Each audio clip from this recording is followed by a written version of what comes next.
దేవునికి స్తోత్రం, హల్లెలూయా, praise the lord.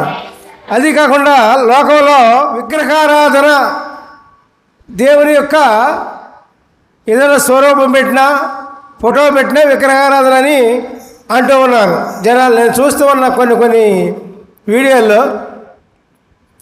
మరి దానికి మీకు బైబిల్లో వాక్యం తీసి చూపిస్తే దానికి అర్థం చెప్పండి మీరు. 17వ అధ్యాయము, కీర్తన 17వ అధ్యాయము 15వ వచనము. నేనైతే నీతి గలవాడనై నీ ముఖ దర్శనము చేసేదను.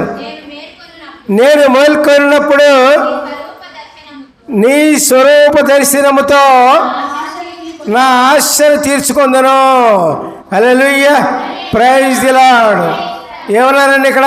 కీర్తనకారుడు ఏమన్నాడు? కీర్తనకారుడు కంటే గొప్ప వాళ్ళు ఉన్నారా భూలోకంలో? ఎవడో లేడు. ఏమంటున్నాడు ఆయన? నేను నీతి గలవాడనై. ముఖ్యమైనది ఏంటి? నీతి జీవితము. ఇక్కడ ఏమంటున్నాడు?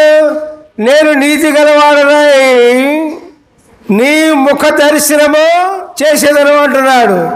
తర్వాత నేను నిద్ర లేచినప్పుడు స్వరూప దర్శనము. స్వరూపం అంటే ఏంటది? స్వరూపం అంటే ఏంటండి? దేవుని స్వరూపం పక్కన పెట్టుకుంటాడు ఆయన.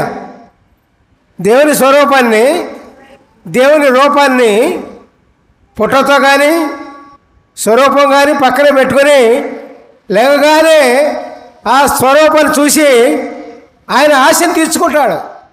మరి అది విగ్రహమా? విగ్రహారాధన అది? విగ్రహారాధన కాదుగా. మరి అందరూ విగ్రహారాధన అంటారు ఏంది? ఫోటో పెట్టినా విగ్రహం, దేవుని యొక్క స్వరూపం పెట్టినా విగ్రహం పెట్టినా అది విగ్రహారాధన అంటారేంటి? అంటే మన ఆలోచించే విధానంలో తప్పు ఉందన్నమాట. మన ఆలోచనలో తప్పు ఉందన్నమాట. మన ఆలోచనలో తప్పు ఉంటే మన జీవితం కూడా తప్పిపోద్ది. దేవునికి స్తోత్రం, హల్లెలూయా, ప్రైజ్ ది లార్డ్. మన ఆలోచన కావాలి ముందు.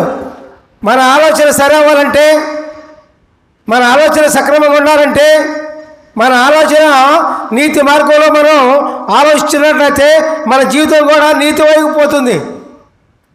లేకపోతే పోదు ప్రియులారా.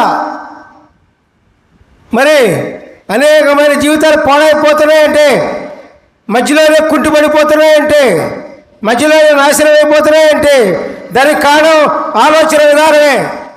ఆలోచన విధానం, మనిషి యొక్క ఆలోచన విధానము మంచిదై ఉంటే, సక్రమంగా ఉంటే నువ్వు నీ యొక్క శరీరం కూడా సక్రమైన మార్గంలోనే పోతుంది.